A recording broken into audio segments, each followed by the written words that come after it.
श्री शारदा देवी ध्यानस्तोत्रम् स्वामी अभेदानन्दः।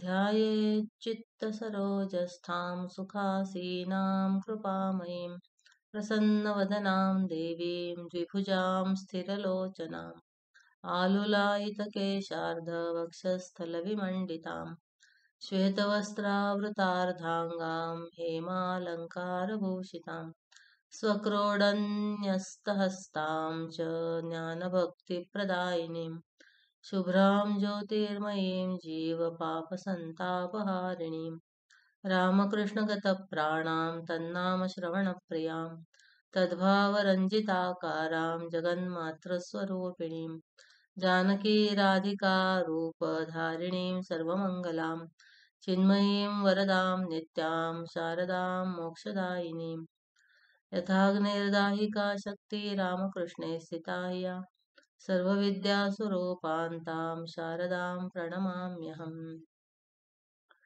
श्री शारदा स्तोत्रम् स्वामी अभेदानन्दः।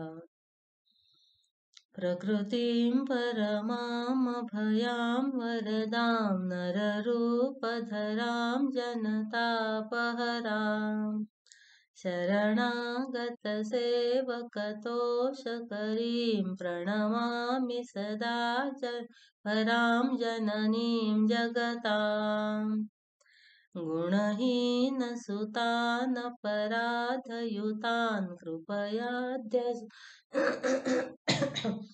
कृपयाद्य समुद्धर मोहगतान् तरणीं भवसागरपारकरीं प्रणमामि परां जननीं जगताम् विषयं कुसुमं परिहृत्य सदा चरणाम्बुरुहामृतशान्तिसुधां पिबभृङ्गमनोभवरोगहरां प्रणमामि स्वपरां जननीं जगताम्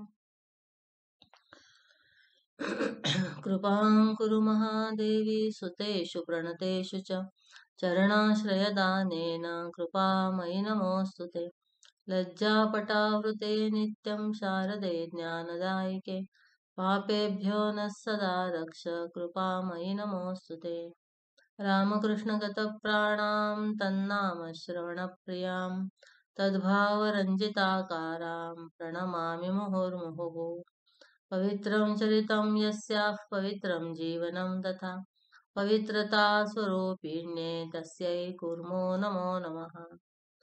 देवीं प्रसन्नां प्रणतार्तिहन्त्रीं योगीन्द्रपूज्यां युगधर्मपात्रीं तां शारदां भक्तिविज्ञानदात्रीं दयास्वरूपां प्रणमामि नित्यम् स्नेहेन बध्नासि मनोस्मदीयं दोषान् शेषान् सगुणीकरोषि अहेतुना नोदयसे सदोषान् स्वाङ्के गृहीत्वा यदिदं विचित्रम् प्रसीद मातर्विनयेन याचे नित्यं भव स्नेहवती सुतेषु प्रेमैकबिन्दुं चिरदग्धचित्ते विषिञ्च चित्तं कुरु नः सुशान्तम् जननीं शारदां देवीं रामकृष्णं जगद्गुरुं पादपद्मे तयोः श्रीत्वा प्रणमामि मुहुर्मुहुः।